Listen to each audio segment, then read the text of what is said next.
SNX Radio invites you to unravel the mysteries of the cosmos with us as we dive into UFOs, cryptids, and everything otherworldly. As we navigate the night, we investigate the unknowns that spark our curiosity and challenge our understanding of reality.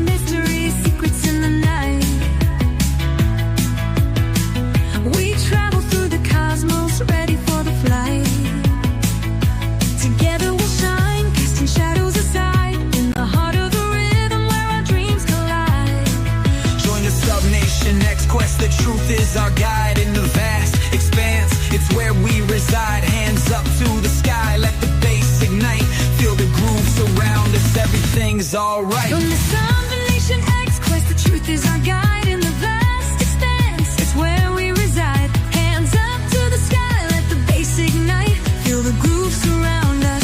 Everything's alright. SNX radio, let the truth ignite. Together we'll shine, bringing shadows to light.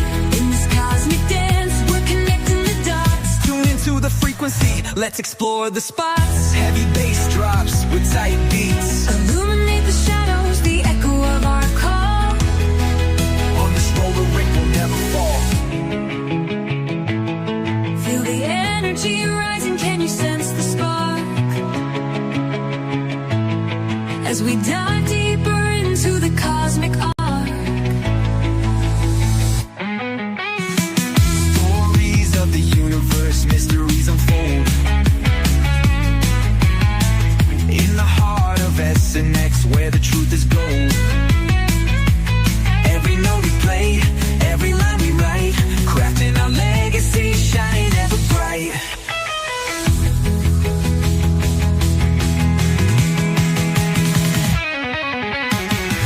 SNX radio, let the truth ignite. Together we'll shine, bringing shadows to light. In this cosmic dance, we're connecting the dots. Tune into the frequency, let's explore the spot. Here in the spotlight, we're taking our turn. With the fire in our hearts, let the passion burn. SNX radio's call, ringing through the air. Together we rise, together we dare. So join us now, let the rhythm flow. With SNX radio, we're ready to go. Unraveling the mystery side by side, we stand hand in hand. In this dance of truth, let the story expand.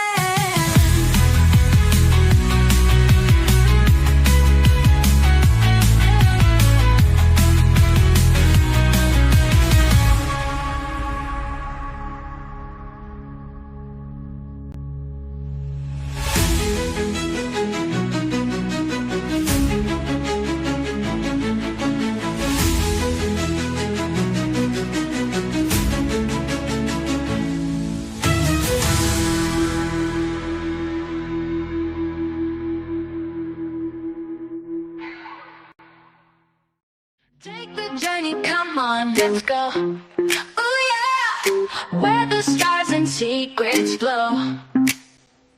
Some Nation X radios glow. In the night, we'll ride the show into the unknown, unknown, where mysteries are shown, shown. Dance to the beat we own, own. Yeah. Come with us and let it go, go. Night sky whispers in the dark. Secret trails will leave a mark. Follow close, ignite that spark. We're right, it's just the start. Into the unknown, unknown, where mysteries are shown, shown. Dance to the beat we own, own. Yeah. Come with us and let it go, go. Feel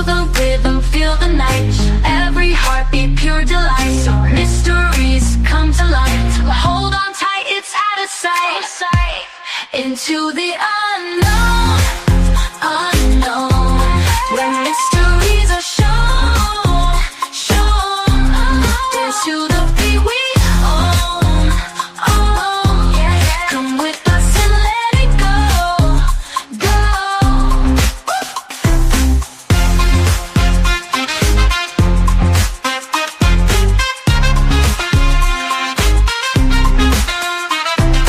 Feel the rhythm, feel the night. Let every heartbeat pure delight. Mysteries come to light. Hold on tight, it's out of sight. Into the unknown, unknown, where mysteries are shown, dance to the beat we own, come with us and let it go.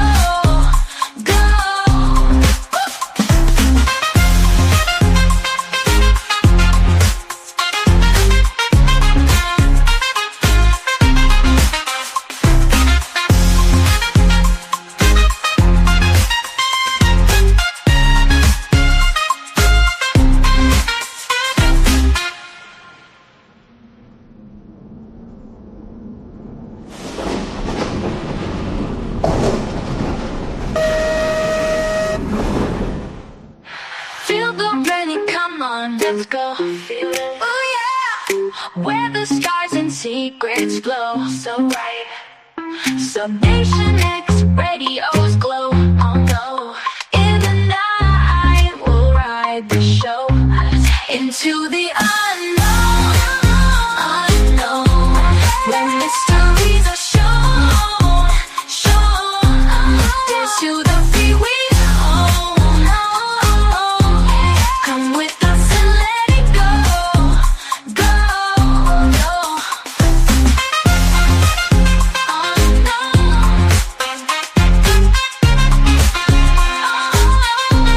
When mysteries are shown, dance to the beat we own, come with us and let it go.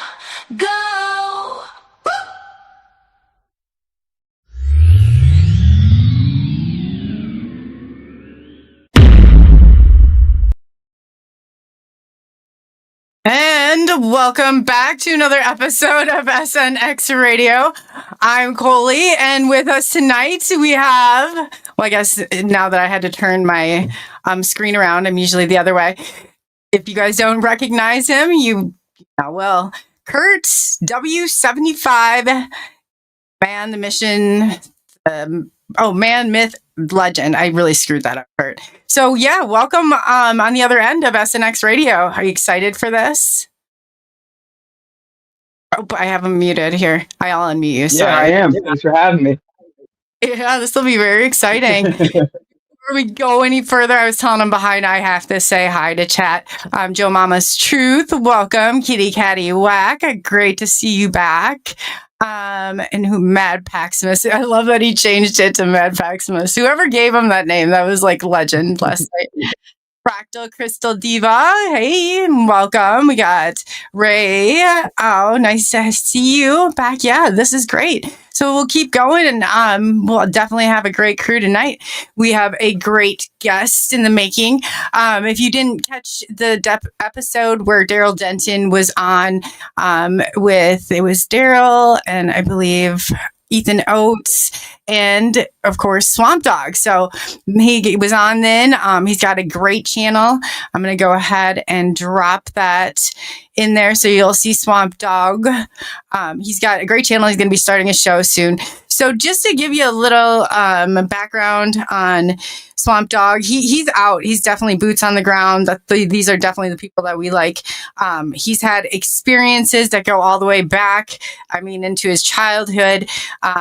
he's very cool. He's definitely very cool.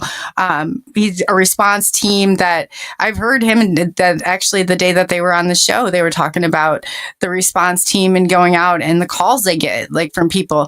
Hey, we don't know what to do. We think we have a cryptid or something. And I think I have something like that kind of going on. But anyway, just kind of give you a brief overview, and I'll let him tell you for himself. He's a dedicated cryptid researcher and experiencer from New Jersey. He draws directly from his deep fascination with swamp-based folklore and elusive creatures lurking in the wetland environments, particularly wolf-like Dogman. And I've heard the encounter, and if you saw the episode that he was on previously, it definitely was intense. It definitely was intense. So cryptid researcher and local response team member. He's out doing his field investigations, local response team dedicated to cryptid emergency situations. And so, yes, and he can tell you too how to reach him if you think that something like this is going on in your area. We definitely need more people like this. So without further ado, let's bring Mr. Swampdogg out himself. Welcome. Hey, what's going on, guys? We're glad to have you back. I'm glad to be back. Yes, and you know Kurt W75 up there. Yesterday, yep. W75. What's going on, Swampdogg? Hey, brother, what's going on? Yeah, so just usual. Yeah. That's awesome. I know Swampdogg's like, where do I start? And I'm like, you start. You can start this. You got a long, because you had a long history of all of this. I mean, it's kind of pretty well been a part of your life. It's been in your family lineage. It's been, deeply affected a family member. I mean, where do you go from there? But yet, despite, and we'll get into that story later if you're comfortable with it, but despite all that, you're still out there like fighting the good fight and doing that. And when you hear his story, you're going to understand a little bit more where there was somebody that was not very safe in the presence of one of them. So, I guess, what was it like growing up, or what was the first encounter that you remember going back to? Well, my first said hello. I'm supposed to tell you hello from him and chat. Okay, hey, how you doing? What's up? Race thing. Okay. Hey, Kurt. We're oh, that's Mad Pax. Yeah. What's going on, brother? Yeah. What's going on? Hey, for the most part, so nobody really knew that Kurt was coming on. So this. No, my very first encounter happened in the fall of 1989. I was a senior in high school, and down here in Bama, we had a little airport where, they had little crop airplanes. Where Jim would go over the crops and he dust the crops and stuff. Mm-hmm. So, it was a little airport like that. But we used to hang out on the backside of it. When we were teenagers, and we used to make bonfires, drink a beer, and do whatever, And so one day, I was gonna meet my friend over there, and back then I had a Pontiac Fiero. I don't know if you guys remember them little cars, the little two-seater cars, Pontiac Fieros. Okay, and then my friend of mine, he had a Camaro, and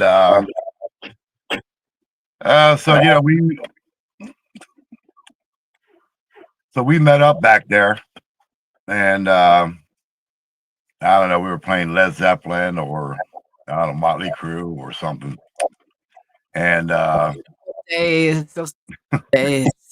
Yeah, I know, and so, we're just hanging out and stuff, and I don't know, about a half hour later, I looked up on, there was a hill, and I looked up on the hill, and I seen somebody walking, going right to left to right. So I'm looking at it. I didn't say nothing to nobody yet. I'm just staring at it. And in my mind, I'm saying, what the hell is this guy doing, And then I'm thinking, I don't know whether he's, what you mean, one of the guys that live out in the woods or something, you know what I mean? And 'cause down here we call them pineys, you know what I mean? Down in Kentucky they call them feral people, but down here we call them pineys. Oh, I gotcha. I Okay. thought maybe it was a drunkard that didn't quite make it home from the bar or something. Right. Well, I mean, if he was a long way from the bar because we were out there like in the deep woods anyway. But Okay. so I'm looking at this guy and I'm thinking, I says, I mean, you mean I'm 6'2", and I'm looking at this thing and I'm thinking, man, this thing is big. So then I got a hold of my friend. I said, yo, I'm not gonna mention his name, but I said, yo, I said, look at that guy up on that hill. And he looks and he's like, who's that? I said, I don't know. I said, whoever it is big. He looked like he's agitated. You know, I don't know. I don't know if he was mad or what. I don't know. But I'm hearing like a little echo. Can you guys hear me okay? I can hear you okay. Yeah. It says Okay. I tried to turn the back noise off on yours because I'm seeing that, yeah, but I don't know exactly where it's coming. Okay. Oh, no But problem. Carl was too, though. So let me just adjust. Is that a little bit better? I guess it's like every time I talk, I hear like an echo. Like you can hear Like right yourself. now. Yeah. Okay, so it's not on our end. So it might be Okay. that you have two different devices, maybe playing sometimes that or the volume up on No. like another device. Yeah, no. I got nothing on. It's okay though. I'm good. So you mean me and my friend are looking at this, and then the girls were looking at it. Right, we had our girlfriends with us, and I guess the girls got kind of scared, and they wanted to go because we're looking at this thing for 5 minutes, and they want to leave, and I said, just hold on and see what this guy's going to do. So my friend of mine kept saying, I said, yo, that's a big dude. And I said, how tall you think he is? I said, I think he's about 8 foot tall.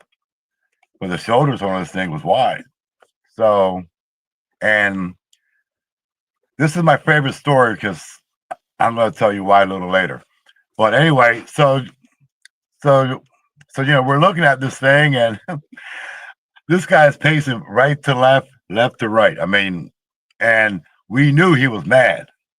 So I guess the girls kept on saying, come on, let's get out of here. Let's get out of here. And I'm like, nah, hold on a minute. As soon as I said, nah, hold on a minute, on the back of us, that's another tree line, the wood line, and we heard a branch break. And it sounded like a shotgun blast.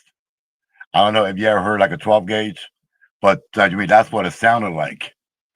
And when we heard that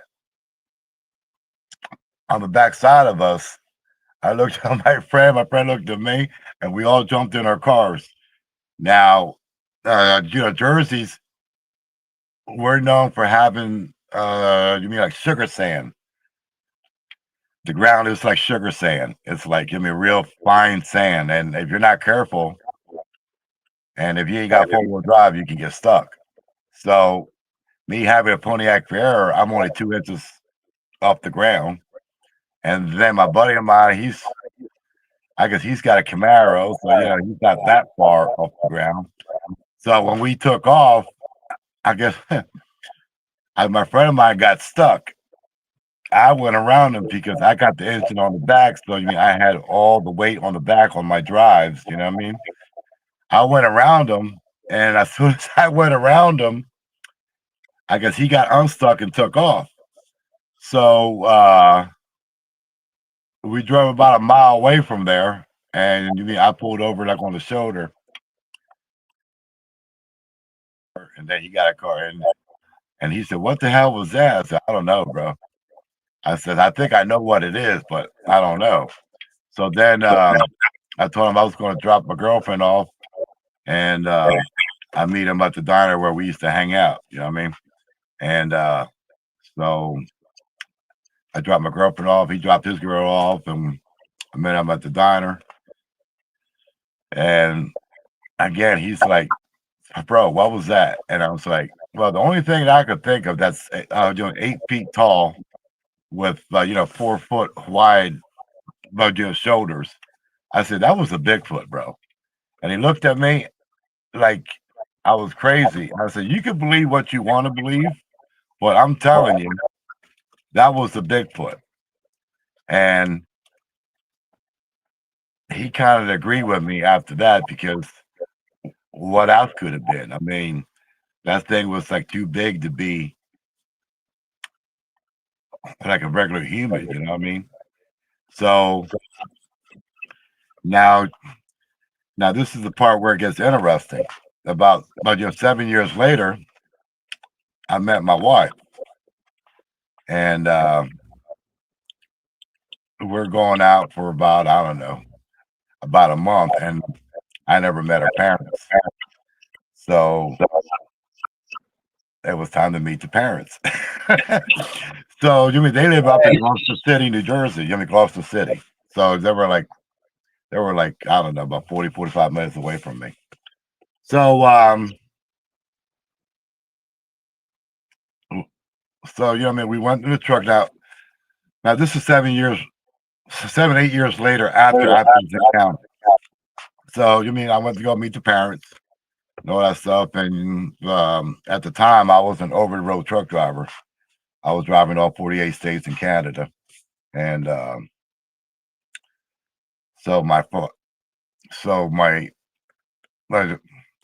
I gotta call my father-in-law now. But my father-in-law, he was interested in my doing my job, and always asking me questions where I've been, all that stuff, and talking about storms I drove in and what I used to haul and all that stuff. And he really liked my truck. My truck was parked out front of his house, and he was really, because he was liking my truck. So after a while, my mother-in-law, she made coffee and she made bagels and stuff. And so we're talking. So then out of the blue, my wife, which was my girlfriend at the time, she said, Dad, tell Tally about what happened to you. And he didn't want to talk about it. So then that's when I found out that he was born and raised in Vineland, New Jersey. That's my town. That's where I'm in right now. That's in Cumberland County. That's South Jersey. And I didn't know that he was born and raised there. So, so she kept nagging at him, come on, tell Tally. And I was like, oh. Like, what happened in Vineland? I mean, what happened? And I wasn't even thinking anything about my encounter. I wasn't even thinking about Bigfoot. I thought he was going to talk about like he got in trouble with the law or something. You know what I mean? So finally he said, all right. And he told me when he was about 14 or 15 years old, him and his buddies used to go camping on the weekends where I had this encounter. But it still didn't dawn to me. I mean, like me, I wasn't thinking about my encounter. So he started telling me where the place was, and I'm thinking, oh, that's the airport. And I still didn't say nothing. And he was like, one Friday night, or it was a Saturday night, they went camping out there, and they just had pitched their tents and everything. I think there were like 4 or 5 of them. And they had made a campfire, and they were roasting hot dogs, and you know what I mean, and doing what guys do around the fireplace, I guess, talking about different things. And my father-in-law told me that he had looked up, and at that same hill where I had my encounter, where I saw this creature, he saw a creature. He told me it was about 8.5 feet tall. And he said the shoulders were wide and it was covered in hair.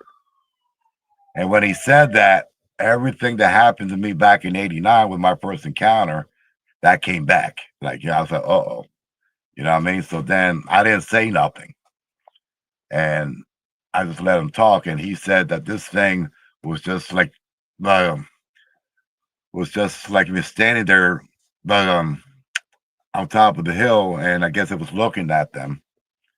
And when he was looking at it, I guess he stood up, and when he stood up, all his friends were wondering what he's looking at. Everybody turned around and they looked on top of the hill, and they all saw this, thing. And all of a sudden, this thing started walking down the hill. As it started walking down the hill, my father-in-law and all his friends, they took off. Now, mind you, they had the campfire still on. They had all their camping equipment there. All their tents were still there, and they took off. You know what I mean? They they took off and went home, and I still didn't say nothing. And but the funny part was, well, it wasn't funny because I kind of felt bad. Like when he was telling me the story, I could see that he was like a little upset. You know what I mean? Like, and so I'm figuring this happened back in the mid of the 50s. And so so what happened was I I didn't say nothing, and I guess he stopped saying. But the thing was, he never said Bigfoot. That's another thing too. He never said, Bigfoot or anything like that. He said the thing, like, you know what I mean? Like it was 8.5 feet tall. It was big, and it was covered in hair. But like I said, he never said the word, Bigfoot or anything. So then I'm getting ready to leave and all that stuff, and we jumped up back in the truck, and I had this going on in my mind. You know what I mean? This is when, I started going down a rabbit hole. And I'm driving the truck, and my wife noticed I was quiet, and then she's like, "What's wrong?" And I said nothing. And she said, "There's something on your mind." I said, "Well, you know that story that your father was saying about the creature that he's seen?" He said, "Yeah." I said, "Well, I seen the same thing back in '89 when I was a senior in high school." And and and like she, so she was like, what happened? And then I told her my story and all that, and so that thing's been around all them years, because I'm guessing when he was 14, 15 years old, that was in the mid 50s, and when I seen the creature, that was back in '89. So then that's when things started happening to me, with all these things going on in my life, since '89, but that's why that's my favorite story, because it involved my father-in-law. You know what I mean? And I thought it was cool because me and him had the same encounter, 30 plus years apart, I guess, like in the same area. Which is crazy, but my son and my brother connection that I had, they saw it 2 weeks before I Can't hear you. Oh, Kurt, are you able to hear me okay? Because I'm Okay, getting now a I little. can hear you. No, you can hear me? Okay. I Yeah. was going to I do hear, I tried to make some adjustments in Mhm. the background for the feedback. I didn't know if that helped, because I did hear a No, little no, bit you're on. good. Yeah, I can hear you now. Oh, okay. And then, no, I was just gonna say that you're talking about this, how it changed your life, and how it was in the same location that your father-in-law, and that's the same. Like it happened like almost 2 weeks, like exactly apart. And it's like right in the same area, and it's somehow, I heard you say something very interesting too. It kind of puts you on the radar, so to speak. What do you think that's all about? And I guess, what's the journey like? I can tell you what it's like awakening from the UFO perspective, but it does seem like we kind of all follow a little bit of some similar timelines, I guess, in that. Yeah, it's I don't know. it's hard to explain. Like, with me, I had my first encounter, back in '89. But then after that, I started seeing more of these creatures in the same area. You know what I mean? Like a 10-mile radius. And I had talked to Jeremiah Byron about this on Bigfoot Society. I don't know if you know him, but all my encounters, well, like most of my encounters, happen in about 10-mile radius area where I had my first encounter. And like ever since that, it's like I don't know. I don't know if it's like it was spiritually. I don't know if it's like I was like a chosen. Sometimes I think I might have chosen one. You know what I mean? Because it always happens to me, and it never happens to nobody. Like all of my friends. Like I'm a bow hunter, and when I talk to my other friends that bow hunts too, they said, "Well, we never seen nothing." You know what I mean? And I always see something. You know what I'm saying? Like in the past, 2 or 3 years, I've been gifting, three, Bigfoots in my hunting area. For the past, I say, what, 2 or 3 years, right? Before this Dogman encounter happened to me. We were always, gifting these 3 guys. I'll call them my 3 guys. And they used to gift us back. Like, sometimes my wife, we have leftovers for dinner, or we have like a half a pizza or something. So it's a special log that we used to put it on. And then a lot of times, if I be hunting in my area and I'm in the woods and all morning long, and then when I come back at lunchtime to go home for lunch, I'll find rabbits on my hood, or some kind of cool sticks or something, or cool rocks on the hood, or on the back of my truck. So I always say, like with these 3 guys, we had a relationship with them, and it was I thought it was pretty cool because I could go in the woods at 4 o'clock in the morning, and I have a little bitty like flashlight just enough I could see the trail, and like sometimes I'll walk like 2 miles to my stand, or I had a blind too, which sometimes I hunted out of, and when I parked my truck, they knew I was there, and they used to do like a wood knock. Sometimes I hear a whistle or something, and they will let me know they were there. And all honestly, I never felt scared or anything of these 3 guys. I felt very comfortable. Actually, I was glad they were there. You know what I mean? I don't know. It's something weird, but we we actually had a relationship, and I wasn't worried about them too, because a lot of times my wife used to go with a girlfriend walking my deer woods, and they used to throw out corn or yams, or stuff like that, and I'd be working, and I really wasn't even worried about my wife or anybody that went with her. You know what I mean? So, but yeah, so what I mean. I don't know. I don't know if it's something like in your spirit, or I don't know.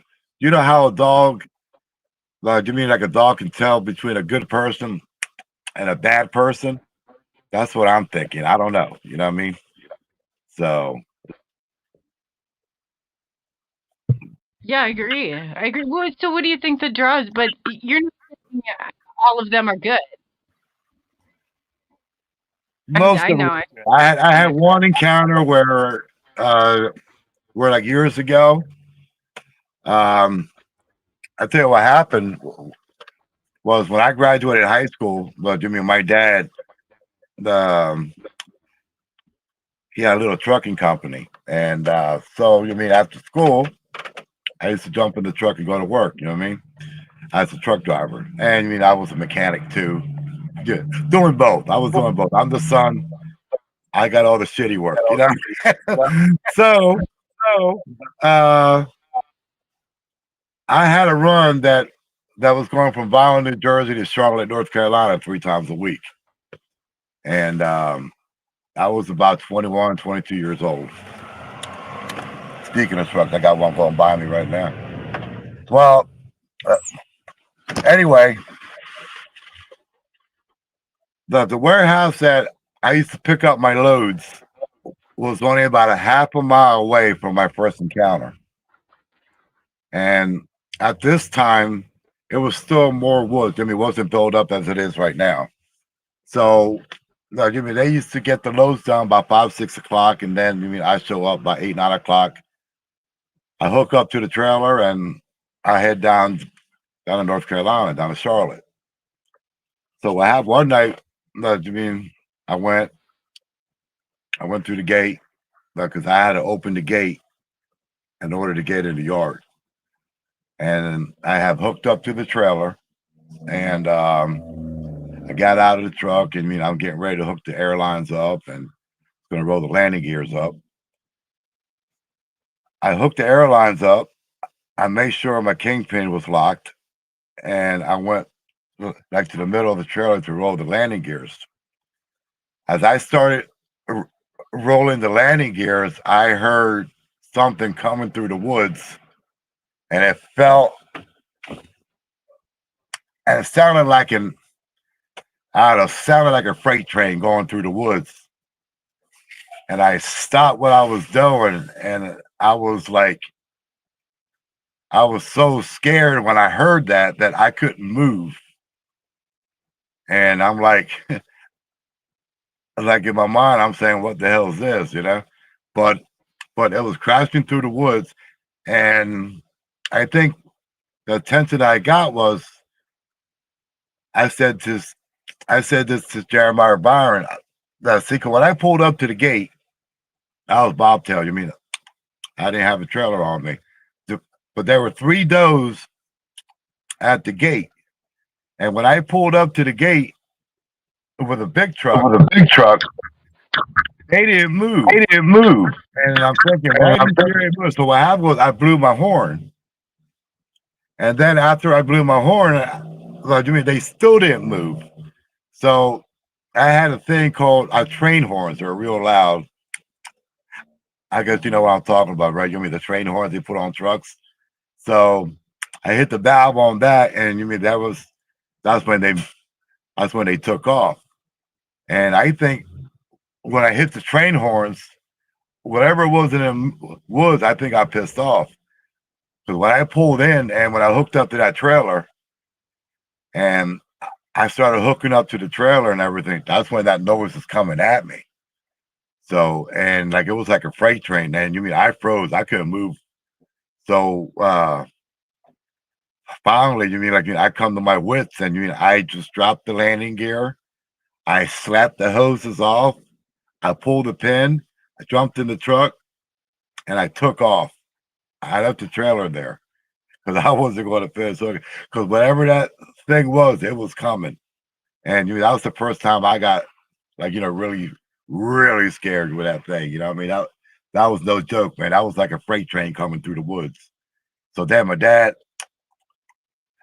I went back home, and my dad said, "Where's the trailer?" I said, "I'm not getting that trailer."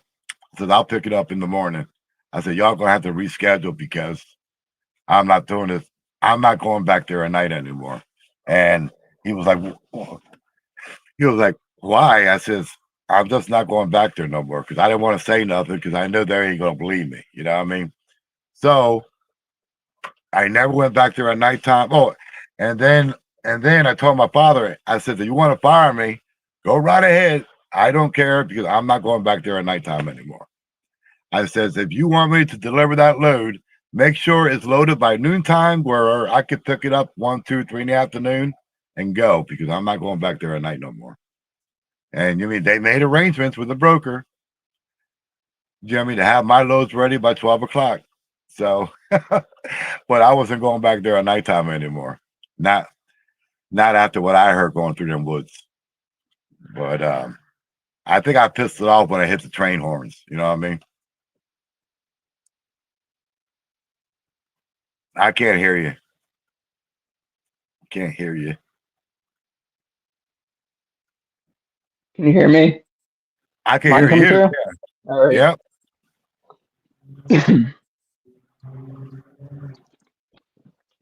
That was in So Violent, New Jersey. after you, This race thing 4784. He said, "Where was that at?" And dude, that was in Violent, New Jersey. That's in Cumberland County. I was in the South Jersey area. so after you I heard think that mine should be sound, taken care of. Can you guys hear me okay? Okay, now I can hear you. Yep. yeah.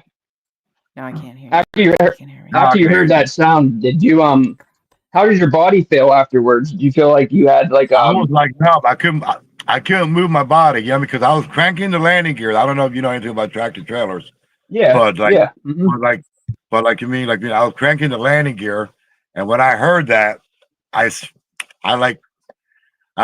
froze. I couldn't move. right, right, And like in my mind, I'm thinking, what the hell is this coming? You know what I mean? And you mean I didn't put two to two together until the right. following day.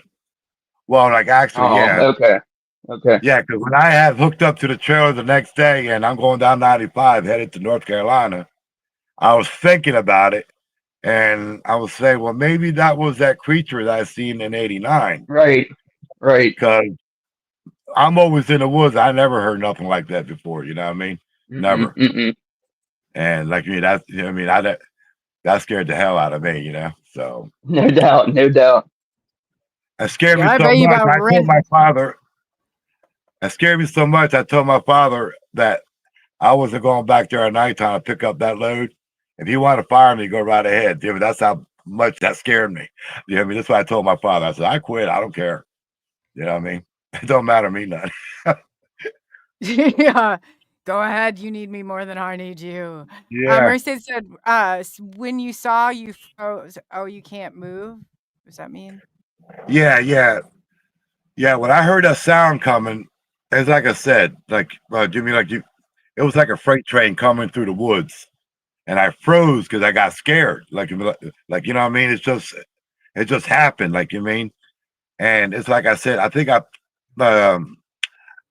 Fight, pissed it off flight, when I hit or the train deer in horn. headlight is what I say. Yeah. And man, that was the first time and only time that something fighting me, Jimmy, with the big hairy guy. You know what I mean? I call it the big hairy guys. So yeah, but that night, that was no joke, man. That was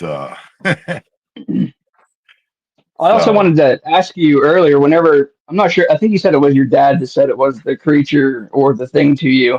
no, that was Do you my think, father-in-law. oh, your father-in-law, okay. Yeah. Do you think that he just labeled it that to try to like not give you more specifics of like to search yourself, or do you think he actually knew what it was? My father-in-law, he was a woodsman too.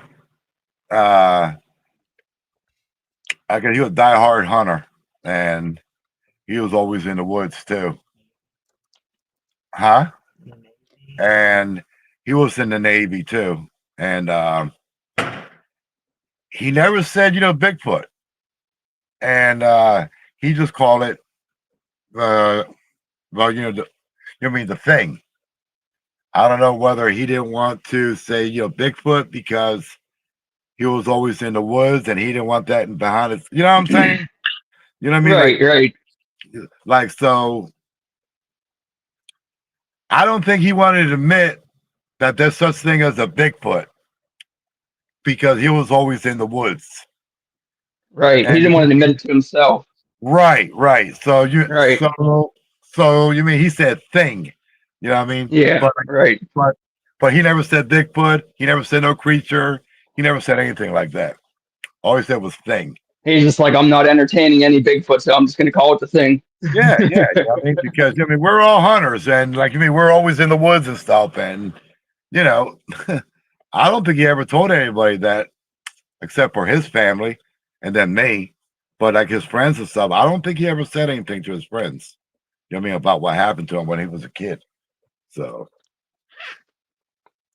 Yeah, a lot of people don't like talking about this. That I don't know. Like, I can explain why. Probably more in the UFO, they didn't want the government or government agency coming for him. But what do you think it is about Bigfoot? Or because Bigfoot seems like he's genuinely like, you don't mess with me, I'm not going to eat you alive. But then the other cryptids are where it gets dark, is what it seems my like. opinion is, and my opinion is, I don't think they want to hurt anybody unless you're doing something wrong in the woods.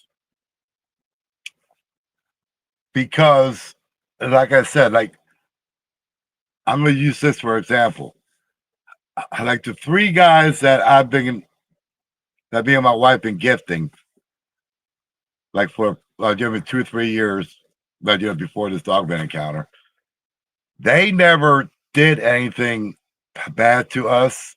Like they never did anything to scare us. I mean, it's like I said, my wife used to go with her girlfriends in the deer woods, and then bait my stand for me, during the week, and then like we'll stay away for for a couple of days because of the scent. You know what I mean? And but I can't say. I don't know. It's like I said, they're like do me like the dogs. You know what I mean? Like they know bad and they know good. You know what I mean? My dachshunds. Like if you come over to my house and my dachshunds start growling, I know there's something up with you because my dogs tell me everything just by their accents. You know what I mean? And like but you mean like if they like you, then in my mind I say, okay, you're a good person. But see, I think this is what it is. You know what I mean? Like, but to me, like with these creatures, and I really don't like calling them creatures because I think they're like indigenous people because like the 3, and I had one other encounter that they had human like faces. I always said like to me like the 8-footer that was one of the guys who was 8-footer that like we were gifting. He had a face like Andre the Giant. Do you mean like a lot of people always say that they had ape-like faces or something like that? The ones that I encountered always had like more of a human face, and it's more something like if you can remember what Andre the Giant looks like, you know what I mean? That's what that Oh face yeah, looks like. WWF. You're talking Yeah, about. yeah, yeah. Yeah. And man, you know what I mean? I don't know. It's just the only problem I had was with that one time, but like every time I had an encounter, it wasn't my experience, it wasn't nothing bad. You know what I mean? Yeah, like I was shocked, and I was excited, but I didn't run from it, and it never did like walk me out of the woods or nothing. You know how people say that the hairy guy, walks you out of the woods and stuff, and they want you. They never done that. To me, you know what I'm saying? I don't know about anybody else, but Kurt, didn't you think you had something running around in your area or on your property? Or was it somebody? I can't remember who it was. I'm not too sure. I don't know. I Maybe don't it think wasn't you. there's all kinds of stuff running around my house. if you I'm back in the had woods. a Bigfoot, Me too. Yeah. if you had a Bigfoot or even a Dogman encounter, you would know. Yeah, Okay, you're so gonna I've head out gotten here. close. I think I've gotten close. But the weird part is like I've gotten to the smell. I've gotten to the. I've been in the areas. It's like you can feel something's there, but I Now, don't think we've gotten that close. now But okay, go ahead. Yeah, this is my only thing is I had a extensive amount. I think I was telling you this, Swampdogg, of paranormal stuff that's I actually moved my desk away from the one window Mhm. because in the middle of the night, and this was after, and I noticed it after you and Daryl and Ethan were on, and I was all of a sudden I could hear this like, and I was like, what the hell's that? But it's always like I heard around that too. 1:30, 2 in the morning. I heard that too sometimes. If I go to my deer woods at 4 in the morning and I'm walking to my stand, a lot of times I don't hear a wood knock or I don't hear like a whistle, but like I hear the clicking sound. So I did hear that. Do you know what? Okay, then I smelt this horrible smell, and it happened like, and then it would just dissipate. Like, Yep. it's just gone. And then it would be like, I mean, this is like 5 times, but I heard the clicking. It's like over by this one window. So I was curious if it could be anything else.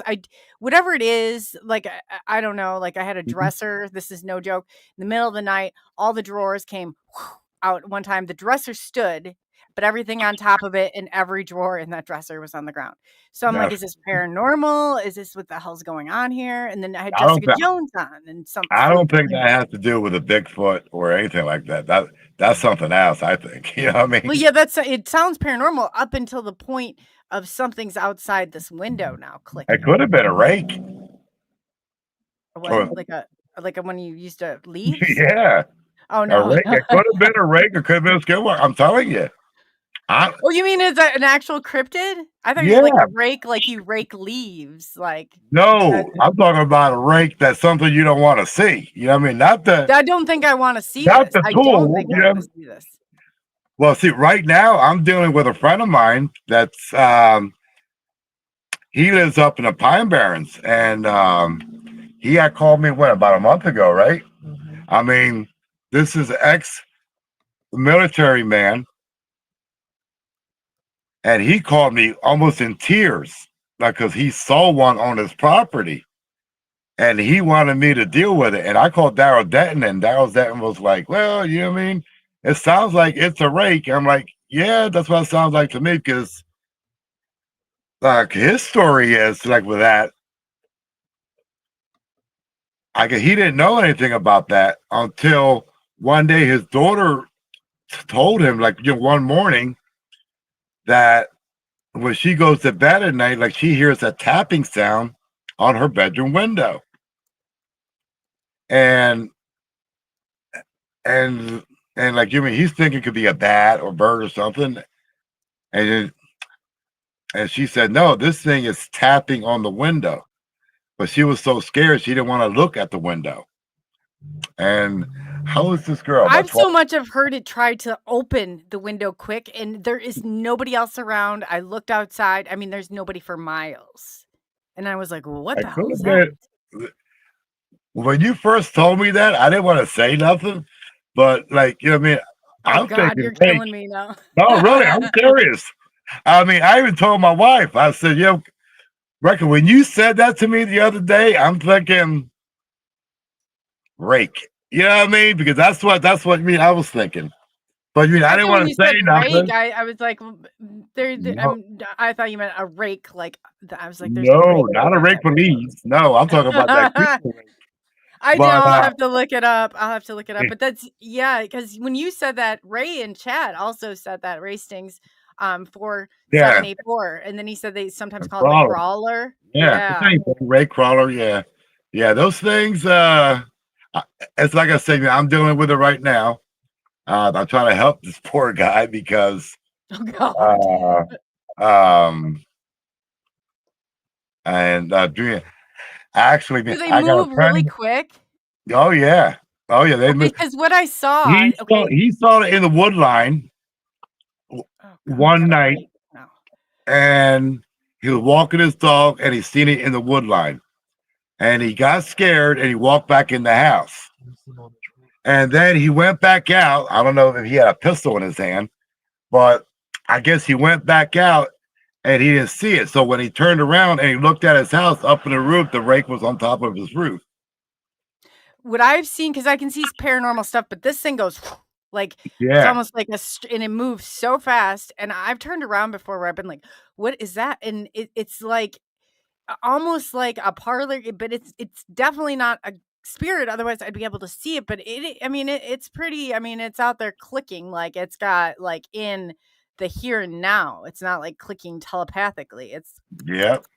like clicking. Yep. And then like like it got to the point where I had talked to Daryl Denton, and then I got a friend of mine, a real good friend of mine, that I talked to Anthony Sylvester, and he even got on a three-way phone call with me with this guy, and we were trying to figure out what the hell was going on and stuff, and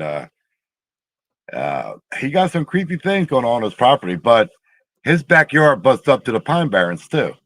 A lot of things going on about the Pine Barrens. Just like I was telling him, I call the Pine Barrens the LBL of New Jersey. I mean, because there's a lot of crazy things going there. Wow. Now I'm curious. Yeah. What can you explain to everybody and myself what a rake is? Not the one that we're not out making leaf piles. A rake? I don't know too much about them. Like, I'm starting to just learn about them, but they're when people see them, they're either white or they're like a grayish color, and they've got really long arms and really long head, and their heads. It's not like our heads, It's just like how would I put it to you? It's more like an alien's head. Something like that. Kind of something like that. You know what I mean? But but they're faster. They're creepy. I've been doing some research on that because I want to help this guy out, and I'm trying to figure out how to get it away from his property, or try to help him to get it away from his property. But what's happening with him? Like, I'm trying to figure out how intrusive this thing really is. You're talking about stuff like your drawers falling out. Yes. Well, he's also got problems in his house too. It's all isolated. It's all isolated to this one area. When he shuts his lights off, and I guess his ceiling fans off. 5 minutes later, it turns on. I guess he'll go back in the room and everything's back on again. Do you know that my microphone in the middle of the night, and it seems like it's between the hours of like 12:30, 12, I don't know, right around. There's some hours that it keeps, but my microphone was not hooked up. It was not, and all of a sudden it lit up in the middle, and I was like, oh my God, it's back, and I'm not afraid of the paranormal, but this thing feels like it's like the paranormal, like in the here. I mean, it's if it can click and it's making noises and dressers are flying over, then I feel like it's, I don't know what the hell it is. I had the same thing kind of happen to me. We were getting rid of a big screen TV at my house and unplugged it and everything and sat it outside. And me and my brother came back inside and we went back out and I just read it. We went back outside and the TV was the behavior. The creature is a nocturnal stalker. Oh, God. Nocturnal stalker that enters suburban homes, often found in the bedroom of its victims. Oh, God, no, please. Its behavior is to silently watch people sleep, but it can become aggressive and attack if approached or disturbed. I said it feels like a stalker. That's exactly what it feels like. It feels like somebody is watching me. I'm telling you. What? That's what I didn't want to say nothing. I don't know why I even brought this up. But I didn't want to say nothing. When you were telling me about your drawers and stuff, they were all on the ground that night. And then when you were telling me about the clicking sound you hear at the window, I'm thinking a rake or something, you know what I mean? Or a crawler. I was accused of being a swamp dog once. Oh, you was? Lilith, mother of the demons. Oh Yeah. yeah, but Benna wants to know what happened to the TV, Kurt. Oh, I'm sorry. Oh no, you're good. Whenever we went back out, it was on the bed of his truck and it was all unplugged. And we looked outside and it was smoking, like it caught fire on the inside of it. And we're like, how in the hell did it catch fire? It's unplugged. But That's yeah, crazy. That's we always hear noises and clicks and tapping and all kinds of shit around here too. It's nuts. But do you mean like it got to a point where do you remember? But do you remember the other day, Coley? I was telling you that I was talking to a shaman. yeah. Okay. Well, do you mean I was telling her about my friend's problem? So, so she gave me like a prayer, and she told me to grab some holy water and go to his house, and but pray in every room of the house, even the basement, and then put holy water all over the place. And then she told me to walk around the house and keep doing the same thing too. And she gave me like a real nice prayer. You know what I mean? Real nice prayer. And but the problem with that is I try getting a hold of him and I can't get a hold of him anymore. I don't know. I haven't seen him on Facebook. I haven't seen him. Oh God, let him Oh, go. really, I'm Ray. serious. I'm being dead serious. I know. I don't know. I don't know whether he got scared and got off of social media or I don't know what happened to him, but I had texted him a few times, all messenger too. I called him, I left him like numerous messages, right? Mm-hmm. And like even my wife did. And I haven't heard from him anymore. So I don't know. And the thing is, I can't go to his house because he never gave me his address. You know what I mean? So I don't know what happened to the poor guy. I mean, I really don't know. You know what I mean? Being held up by a rake. I don't know. What happened to him. I don't know. But Oh. I'll text you the prayer and make sure you get holy water because I had a haunted item and I should have known because I was like the haunted items, but when I sprayed it, I had to finally spray it with holy water. The cross breaks. It swings like something you would see off a really bad movie. right. And it was done. But like I Right. said, I can handle something like a spirit, but this thing doesn't feel like a spirit. But what I was told is on the old farmland, and people wish they wouldn't do it, but they always call it by the name of the owners before, which they think is a curse. And that's what Right. I was told. And I didn't take that seriously. Like I I think I mean, rake problems here, but yeah, now I'm like, but it almost instantly when I moved from upstairs and I moved downstairs in this area, that's when it all happened. It was like yeah, you almost probably went in the wrong room. instantaneously. You can't see up on the second floor. I don't understand what's so appealing, but it's all and he doesn't seem to I bother my think son. And I think Brody, if they you're watching, it's okay. oh yeah, I don't mean to scare your son. I don't know how old he is. No, me. I'm always Oh yeah. because he doesn't. It's never. I've kind of like tried to go in because his room's like across the hall. So I was like seeing if he had any of these problems, and he Right. does not. It's Because maybe it's really just with you. isolated. Yeah. It's either with you or it's something about that room that you're in. You know what I mean? Yeah. It's like, that's what I think. I mean, that's how I feel about it. It's like when my father passed away 3 years ago, and we had left the hospital, and I was all upset. You know what I mean? And I went in my bedroom, and I sat on the side of my bed, and I had a Pepsi bottle on my desk, and I started to tear up a little bit. I'm thinking, my dad passed away, and also that Pepsi bottle. That Pepsi bottle flew across my bedroom. I mean, it just went from the desk all the way across the room and it smacked the wall. Oh And yeah. I looked at my wife, and my wife looked at me, and my wife said, that was my dad. I guess I don't know, he was mad or he was trying to tell us he He's was getting your okay. attention. I Yeah, don't he's know. trying to Yeah, get your yeah. attention. Yeah, so you know what I mean. So, but the That's funny part with normal. Like that stuff, like when they do yeah, that. Brody's dad, a huge jar of peanut butter flew all the way across the room onto my foot. They're trying to get your attention. I always feel like right, it did not feel like this does. right, You know yeah. what I mean? I know Like, what you got going on. That's spooky, man. That's like voodoo. You know what I mean? I don't. That's spooky. I would be careful if I was you. I mean, honestly, I would be careful.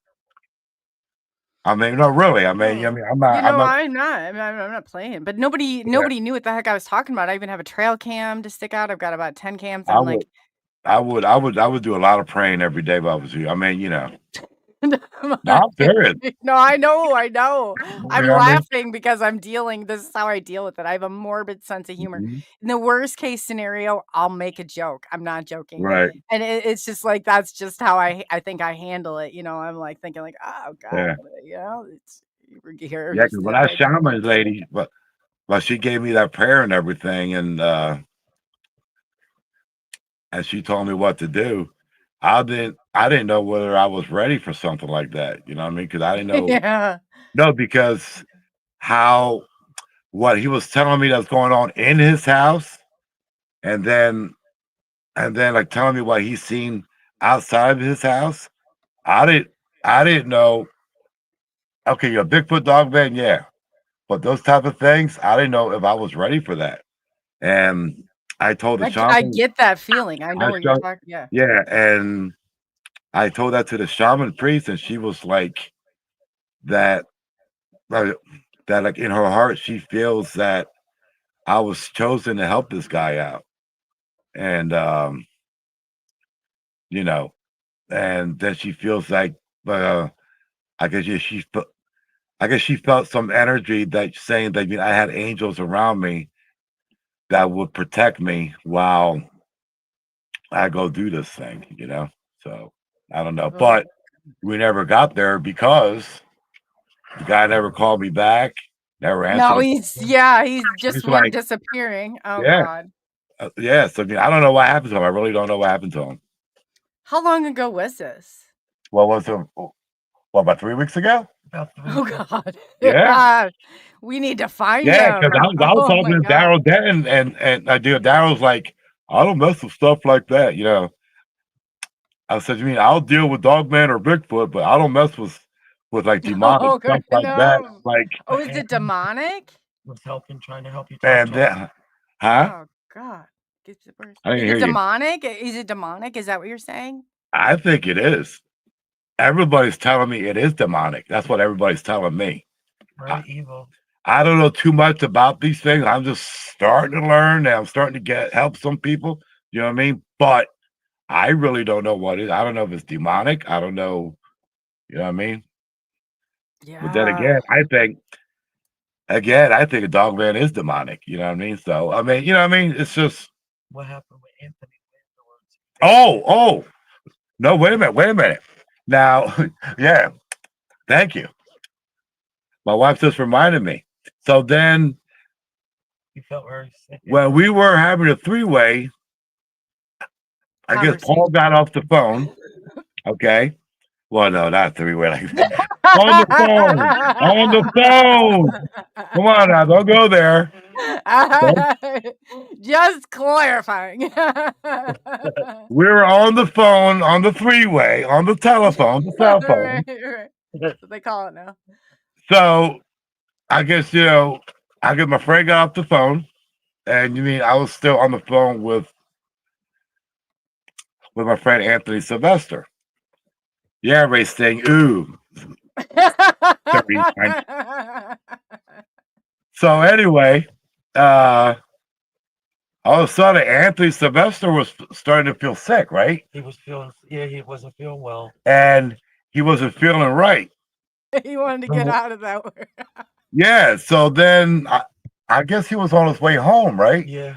And then I guess he's got a camera that's around his house and one inside his garage. And he said he saw orbs on camera. He said them to you. And he sent me the videos of orbs that was in his garage, flying through the walls, going, You know what I mean, like all kinds of directions. And he was like, I knew I should have talked to him about this stuff. I didn't want nothing to do with this stuff, you know. But like he was spooked too. I mean, The orbs were all over in his. the orbs were all over like in his garage. He had like 2 or 3 orbs. Oh, wait a minute. Actually, he's texting me right now. He said, no. Hold on 1 second. Wait a minute. Let's see what he says. But he said, no. I was home and I started feeling negative energy Yeah. in my house and seeing shadows. And then I caught the orbs on camera in the garage. Yep. That's what he just texted me. And it was all because we were talking to this guy about his situation. And Oh, whoa. I didn't feel right I either, but apologize in advance. yeah, but like I didn't feel right either talking about it because I got spooked. But my friend Anthony Sylvester, he got like give me bad, but negative energy, you know what I mean? And like yeah, see, because what happened was he texted me too. He says, I think while we were trying to figure things out,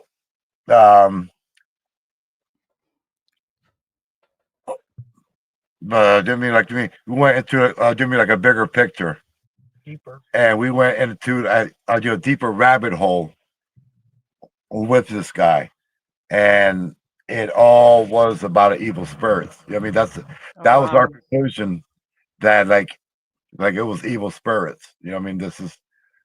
That was our conclusion. That's why I got hold of that, but shaman,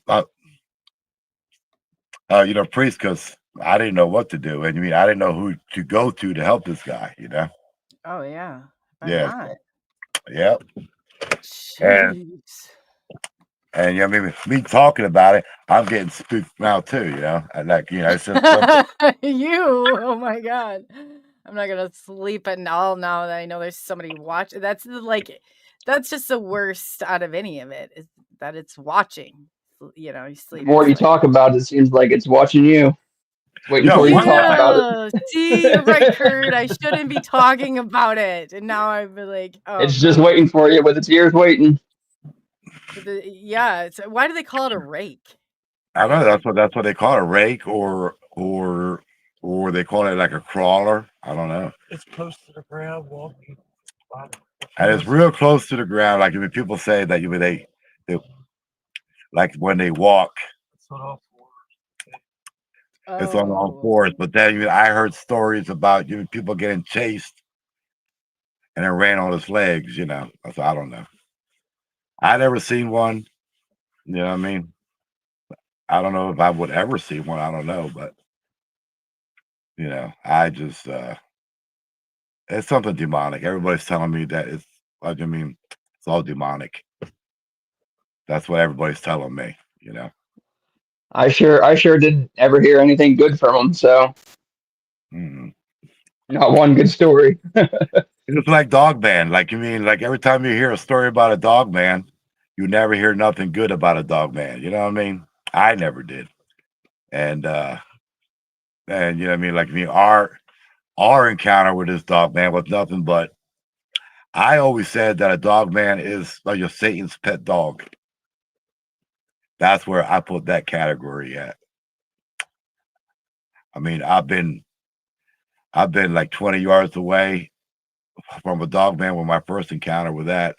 And then when I shot it 4 times in the back when it attacked my wife, I was only about 5 feet away from it. Well, then to go along with that, if you think about Bigfoot, then you really don't hear too many bad stories. Then, so they're kind of that's what I'm saying. Opposite. That's what I'm saying. I mean, I had every encounter I had with a Dogman, and I had like 3 encounters that were all bad. But like every time I had my encounters with a Bigfoot, I only had one that scared me. You know what I mean? That was when like it was walking. Going through the woods. Doing that scream when it scared the hell out of me that night. But other than that, I never had any problems with a Bigfoot. You know what I mean? Like my 3, I've been dealing with them for 3 years, right? About 3 years, and like I mean, we used to gift them, and they used to gift me, and but Dogman, no. Daryl Denton always says, "Oh, there's good and bad and everything." I said, "No, I don't think so." I said, "There's nothing good about a Dogman." Yo, I shot this thing in the back 4 times with a 44 with two 40-grain bullets, and I didn't see not one drop of blood, and it didn't drop. Now tell me what can take 4 shots from a 44 with a two 40-grain bullets and never drop and never see blood. Never. Something otherworldly. I'll tell you that. Yeah, it's For not sure. People always ask me, what do I think what a Dogman is? I can't say because, dude, I shot it 4 times. I didn't see a drop of blood. You should go into that story because that's fascinating. Like that's a fantastic gateway. And I'll get the phone lines open up too. We are taking comments in chat. So and questions, put them in all caps and I'll definitely get to them. Yeah. All right.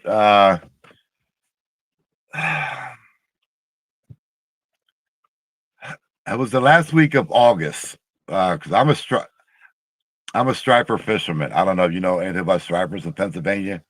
You know what I mean? But do you mean A little bit. okay? Well, we're all big in like in the striper fishing. I mean, it's a sport. Um, like with me, it came to the point where I'm not saying that I was famous, but everybody knew me because I always was catching some real, but trophy, but stripers, and well, I always like to fish at night, and I always every day I used to, watch the tide chart and everything. And where I fished was out in the Delaware Bay, place called over there down, Fortescue, New Jersey. New Jersey. So, I mean, we always fish off the beach, and we'll use like live eels, or we'll use bunker, or whatever. Because sometimes if we don't feel like fishing for stripers, we'll fish for sharks. You know what I mean? And like me, we'll catch 6, 7 foot sharks off the beach. But I was making a name for myself in the fishing world down my area. So what happened was I checked the tide chart, and your high tide was supposed to be around 1 o'clock in the morning, but doing the top of the tide. So what I always did, I always fished like 2 hours before doing the incoming tide, and then 2 hours on the outgoing tide. So this time my wife stayed home because she had to do something, and I went fishing, but by myself. And I had stopped in Millville, New Jersey. I stopped at the Walla, got my coffee, got my snacks and everything, I started going down towards Fortescue. And so what happened, now that area, it's all like marsh, swamp, all woods, you know what I mean? And when I drive in that area where I was, I'm only doing about 20, 25 mile an hour. Sometimes less than that, because then back roads, you'll get a lot of deer, like coyotes, the raccoons running across the road. And I didn't want to hit nothing because I hit a buck one time, and I kind of messed my truck up, big time. So I always drove slow through there, and I had my off-road truck, and I had all my off-road lights on and everything, front and back. That way, when I look in my rearview mirror, I can see what's coming up behind me, or you know what I mean. So I'm coming around this little steel bridge that goes in the canal, and I'm going. I'm taking my time. I'm coming up to this graveyard, and and like this road is one way in and one way out, starting at the cemetery. I guess, yeah. Well, anyway, as I'm coming around the cemetery. I go around the curve, and I came to a complete stop in the middle of the road. I had my off-road lights on, and I guess it lit the land like a baseball field. That's how much the lights I had on this truck. I saw something climbing over an iron fence out of the graveyard.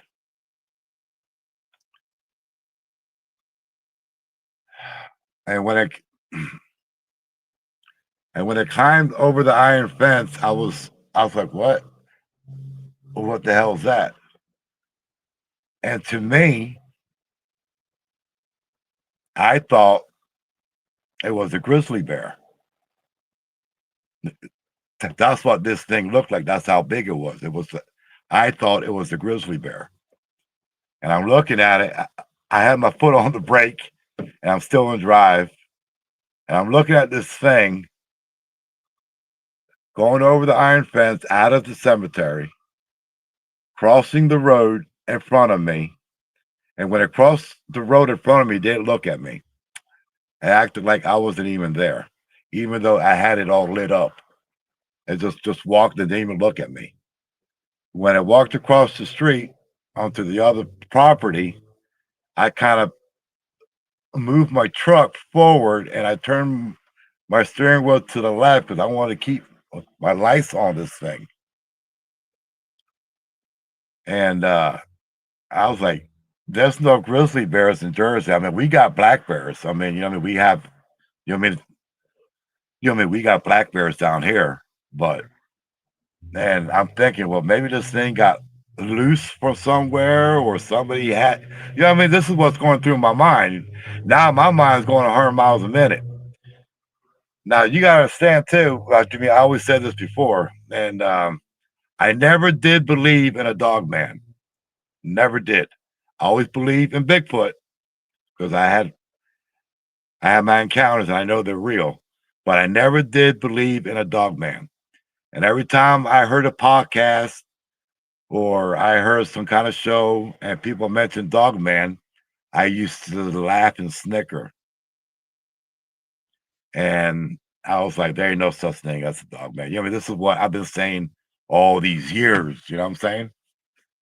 So as I'm turning the trucks towards this creature, ooh, I'm shaking.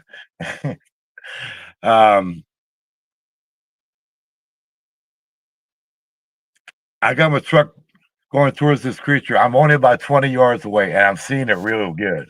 And I'm thinking, grizzly bear. There's no grizzly bear in Jersey. I'm a bow hunter. I'm always in the woods. I know there's no grizzly bears in New Jersey, unless somebody had one as a pet and got loose. I don't know. This is what's going on through my mind. Now my mind's racing 100 miles a minute. When this thing stood up, that's when my world changed. And do you remember when I said I froze up when I was hooking up to that trailer? Well, when this thing stood up and it looked at me, that's when my world went to shit. Excuse my language, but my world went to shit. I couldn't believe what I was looking at. And you know how they say, but be careful what you laugh at or poke fun at, because it might bite you in the ass. Well, this is what happened. And when I saw this thing stand up and it looked at me, I could not move a finger or any parts of my body. And my foot was still on the brake pedal, and I couldn't move my foot off the brake pedal to put it on the gas pedal to get the hell out of there. I couldn't move anything on my body. All I did was sit in my truck, and my window was down because it was August and it was hot, and my truck didn't have air conditioning. I mean, you mean I got like $30,000 put in this truck, being an off-road truck, and I never fixed the air conditioning. So I couldn't even move my hand to press the button, like to raise my window. I couldn't move my fingers. I couldn't press the button. I was shocked. I was froze. I couldn't move. And I said to myself, I'm a dead man. I actually thought that I was going to die that night. I saw death standing right in front of me. Wow. So what happened?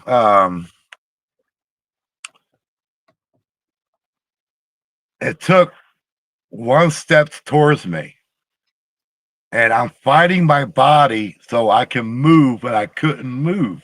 And I'm fighting my body. I couldn't move anything. I couldn't even move my right foot off the brake pedal and then put it on the gas pedal to move. So when I took that one step, as soon as I took that one step, I heard another howl to my left. And when I heard the howl to the left, it stopped. It looked towards the howl, looked back at me,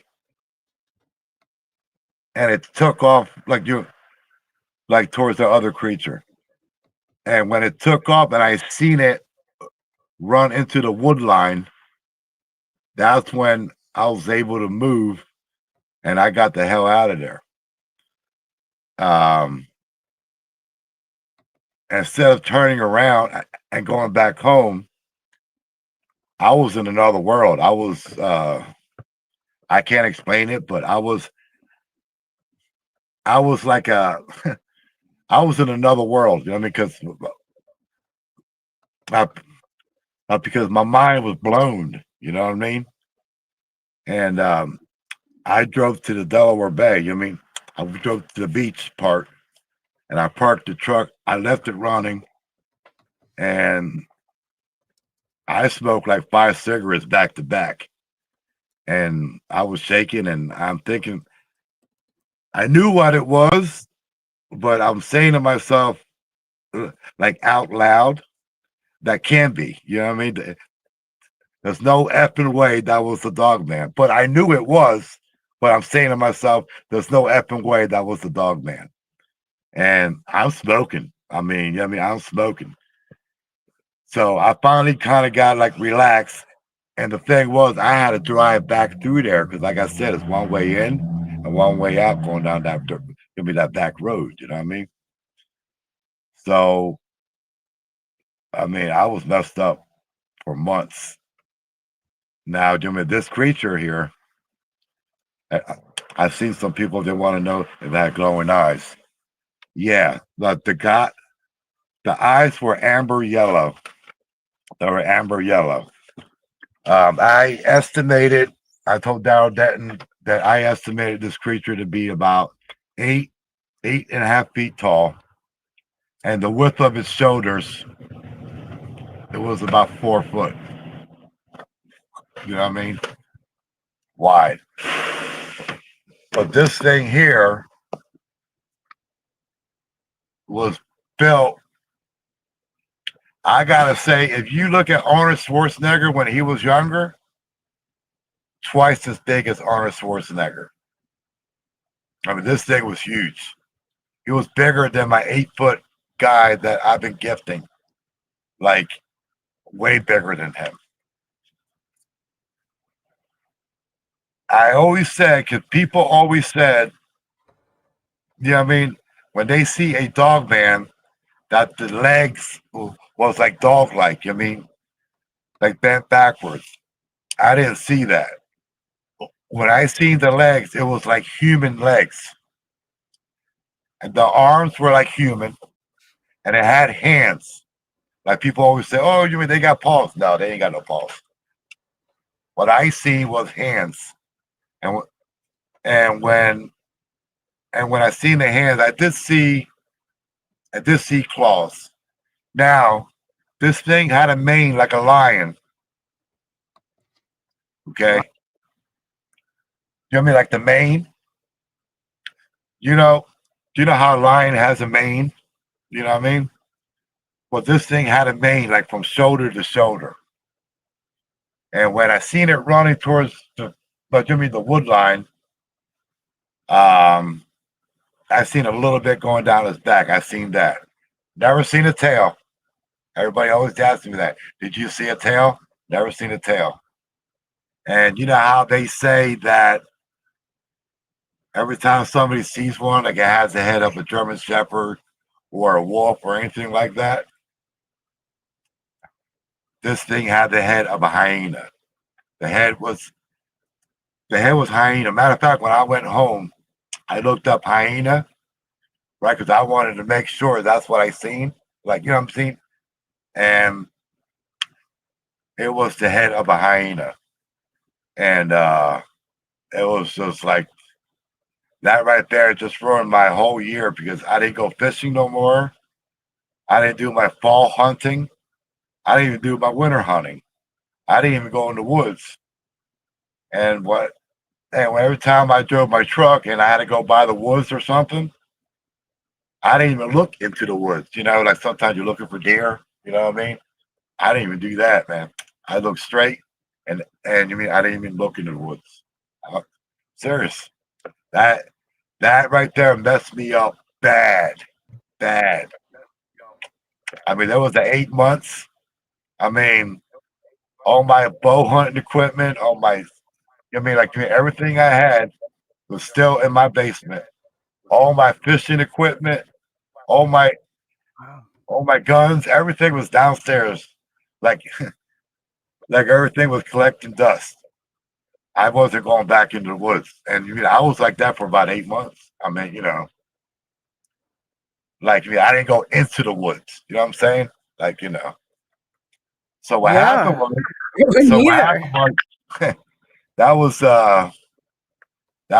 that that messed me up bad. I'm gonna tell you something. That messed me up bad.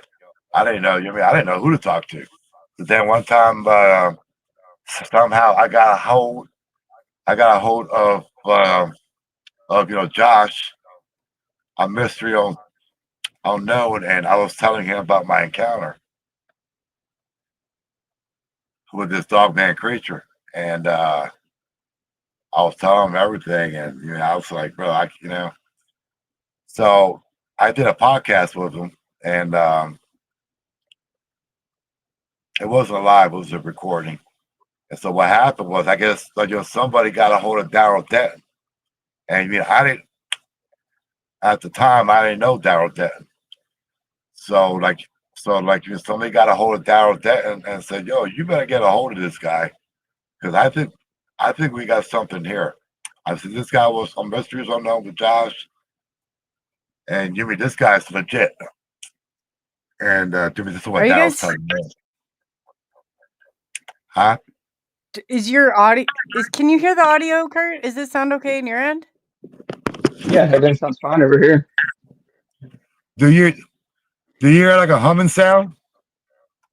I don't know what I'm hearing. No, I don't. Okay, hold on one second. I'm gonna move my truck. I got a tractor trailer right next to me. Hold on one second. That's fine. I'm gonna run to the bathroom real quick. Okay, I'm ready now, so I'm good.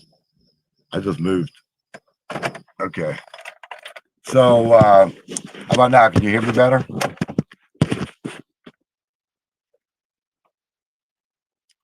Can you hear me better? I can't hear. Yeah, I can hear you. Can you hear me? Yeah, I can hear you. Okay. So what happened was, Daryl. Man, you guys got me all sweating over here. But Daryl, well, like somebody got a hold of Daryl, like I said, and told him, to try to get a hold of me because they heard my story on Mysteries Unknown with Josh, and they told Daryl, yo, man, you should talk to this guy. This guy's legit, blah blah blah. And so Daryl got a hold of Josh from Mysteries Unknown. I guess they know each other, and I guess he asked Josh, for my phone number. So then Josh said, "Oh yeah, you mean Daryl? I know Daryl. Daryl's good." And then Josh told me that Daryl's going to call me. I said, "Daryl." I said, "Who's Daryl?" He said, "Oh, he's a well-known researcher, and he wants to talk to you about your Dogman encounter." So I said, "All right, no problem." So Daryl called me a couple of days later, and I was telling him what had happened to me, and I told him exactly where it happened. I put the GPS map. I sent him the coordinates on the GPS map, and he wanted to meet me there, but he wanted to go like at nighttime. I said, "No." I said, "I'm not going there at night." I said, "If you want to go there at night and you want to check things out, go right ahead. I'm not going there at nighttime." So like he was all right. So we made plans for meet on the what was that, Saturday, right? Saturday morning. But what happened was he went there like a day before I was supposed to meet him there. And he was going through the cemetery and he was going through the wood line. And what he told me he saw was he was going through the woods, and about 12 or 13 feet up on these trees, there was marks. I guess like claw marks, like on the trees, like something was walking through there and they're clawing these trees. It was like 12, 13, 14 feet up on these trees. And when he seen that, that's when he said, "Yeah, there's something in here." So at that time, he was with his wife, Rosie. And when Darren must have said something to her, "Yeah, there's something in here," I guess she locked the doors in the truck and she locked herself in the truck. But anyway, to me, I met him there the next day and I showed him where this thing came over the iron fence, went across the road, and I showed him where it was, where it stood up and everything. I told him what it looked like, what it did, and I told him about the legs, that like it had human legs, and the arms were human, and the hands were human. You know what I mean? I saw this thing. I was only 20 yards away from it, if that. And so he said, "All right." So I went home, and I guess he went home, and he said he was going to go there like the next night or something, right? And he had called me up, and he says, "I've been here 4 hours. I did hear howls, but I didn't see anything, but I heard howls in the distance." I said, "Okay." So then I was telling him about this little dirt road that's over there. And I was explaining to him, I think it might have came from that dirt road, went through the cemetery, and when I seen it, that's when it was coming out of the cemetery and went across the road. That's what I'm thinking, right? Because I know that area real well. So I guess he went back and he said he didn't see nothing. And but then he said, "Look, I'm going to go to Tennessee. I guess he's going to meet some family or something." He says, "On my way back, I'll call you and I'll let you know when I'll be back, and then we can go and walk around during the day. So he knew I didn't want to go there at nighttime. See, because before, I just told him, I wasn't going there like at nighttime. So what happened was, in my mind, I said, you know what, I'm going to go back there that night. I drove back over there after I got off the phone with Daryl. It was that night. I drove out there by myself again. And I wasn't stopping nowhere. I was just going to drive through there, make a U-turn, and get the hell out of there, because I wanted to see, I go over that little bridge, and at that dirt road where I told Daryl where I think this thing was at, this thing was standing on the side on the dirt road on the edge of the blacktop. And when I went by it, my passenger window was about a foot away from it. And that's when I started going ape shit. And I drove, I got to the end of the road at the cemetery, turned around, I came back, had all my lights on. It didn't move. All it did was, as I'm driving by, it just looked at me, and like the head was turning, like as I'm going by him, he's like going like this, looking at my truck. And I'm looking at him, dead eyes to eyes. I'm looking at this thing, and I took off. And I got lucky because at that end of that dirt road there, that's where there's another curve. And I almost, I never said this before, but I almost drove off the road because I'm looking at it and I'm coming to the curb. I wasn't paying attention to the curb, and I almost drove my truck off the curb, like off the road. And I hit the wheel and I went over the little metal bridge, and I went home. I said, shoot, so then halfway home, I'm on the phone with Josh from Mysteries on Note, and he didn't pick up the phone. Then I called Daniel Hamilton for Cryptid Podcast because they're buddies. He picked up, and I'm like, yo, bro. I said, get a hold of Josh. I seen this thing again. He's like, you still? I said, yeah, bro, get a hold of Josh. By the time, Josh never called me back. That morning, Josh called me. He said, what happened? And I told him, I said, yo, I've seen this creature again. I told him everything. So then I called Daryl. I guess Daryl was already in Tennessee, wasn't it? Yeah.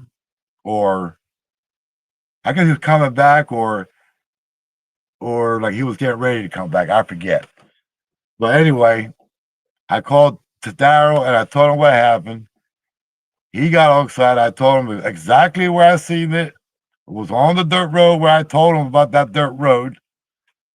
And he says, I'm coming back. And when I get back, I'll call you. Be ready, he says. I says, all right.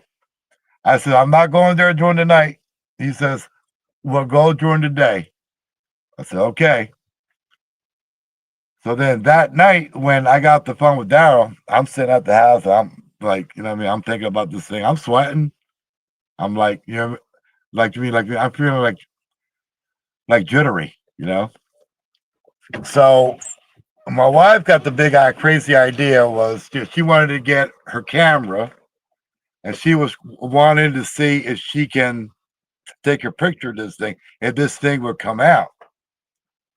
And I was like, I'm not going out there. So she kept bugging me and bugging me and bugging me. And, she was saying a few things, I guess just to try to get me mad, And I was like, you know what? I said, all right, let's go.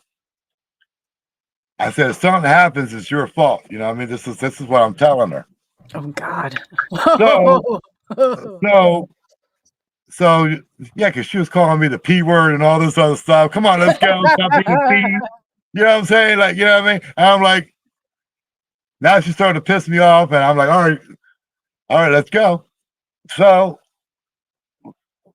we packed up. She got a camera and everything. I got my 44, had it. I always got it inside my center console. So there goes another truck. Hey, truck drivers, they're busy today.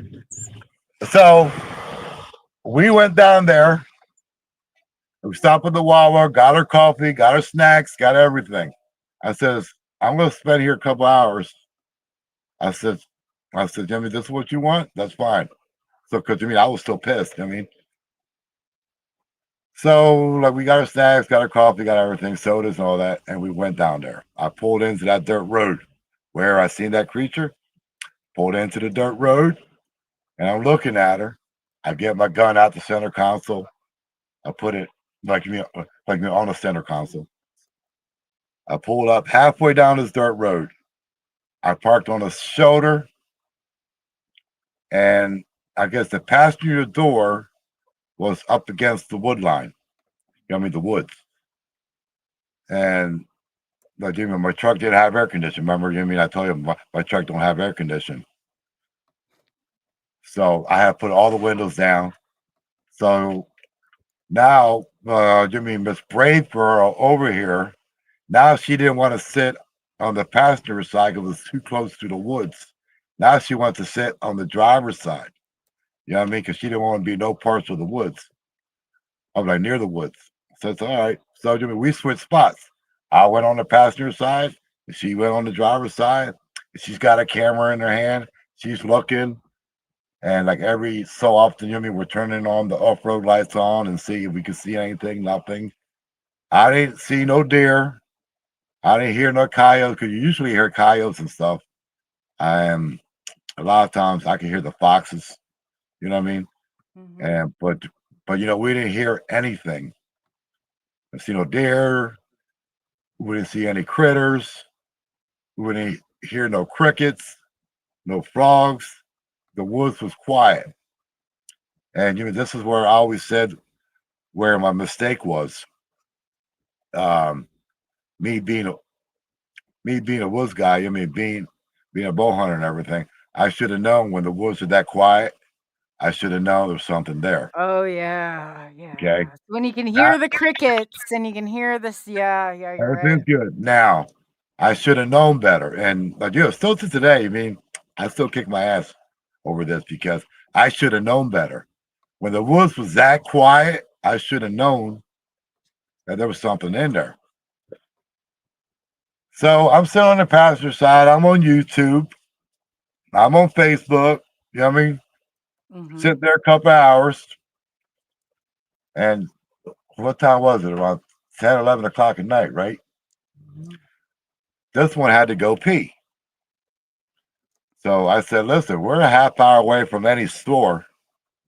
I said, if you got to go to the bathroom, you got to go outside the truck. You know what I mean? And then, do it like the old days. I was So, trying to think of what it was called, but I didn't yeah, think yeah. of Yeah, I call it popping a squat. I don't know. but it. but anyway, so she got out of the truck. I stayed in the truck. And I'm on the phone, and like I'm thinking, I can't believe I'm out here. You know what I mean? But then again, at the same time, I should have known, because like I said, I didn't hear nothing in the woods. I didn't hear nothing. I didn't see nothing. Usually in this area, I see everything: deer, fox, coyote, everything. I didn't hear nothing. I didn't see nothing. I should have known better. So she walked around the truck, and she went on the passenger side, and she started squatting by my tire. And I'm not even looking at her in the mirror. You know what I mean? Like, I'm not watching. I'm on the phone. You know what I mean?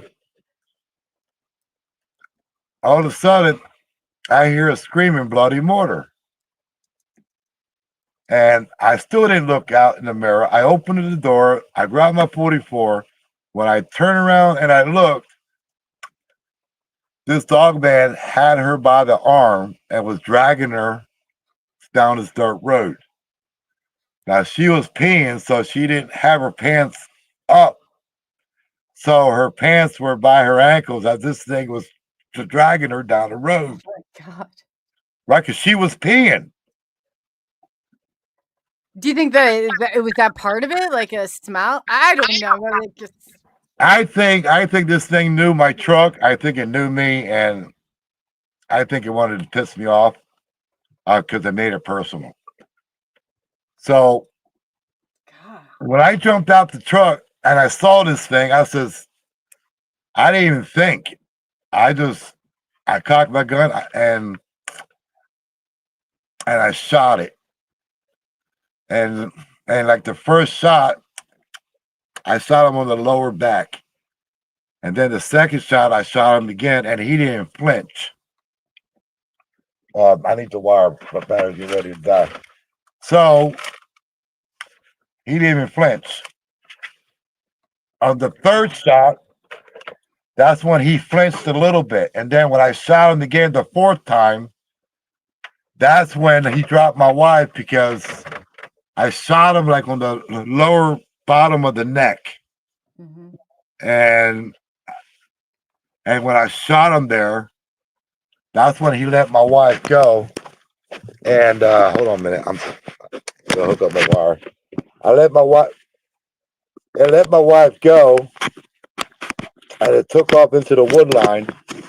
Well, I took off into the woods, and it was like a freight train going in the woods. So now I'm helping my wife get up, and she's putting her pants on. I never said that because I didn't want to embarrass her, but this is the first time I'm talking about her pants were down her No, ankles. I just read a comment on it said watering the plants when you're Yeah, saying that. yeah. No, I'm like, oh my god. Yeah, well, she was watering the dirt road. So I helped her up. I got her up. I threw her in the truck. I jumped in the truck. I could hear this thing going through the woods. It's crashing through the woods like a train going through the woods. I mean, I actually heard like trees and then you'll be like branches crashing and cracking. I mean, this thing was going through the woods. I mean, bad. Now, Daryl Dent said he believed I killed it. I don't think so. I don't think I did. But I got my wife in the truck. I wasn't paying attention to it, but I was listening to it because I wanted to see if it was coming back because I was trying to get my wife in the truck. You know what I mean? Yeah. And I'm listening to it. I threw the gun in the truck. I threw her in the truck. I get in. I started up. I pulled up. I made a U-turn. And I'm driving real slow because at that second, I didn't know my wife was hurt. So what happened was I'm looking for blood. See, because when I shot it, I'm thinking I'm going to see blood. I didn't see no blood at all. I didn't see a drop of blood. And I'm thinking, what the hell is this thing, right? I drove by. I kept on going. And then I know my wife was black and blue from her shoulder all the way to her elbow.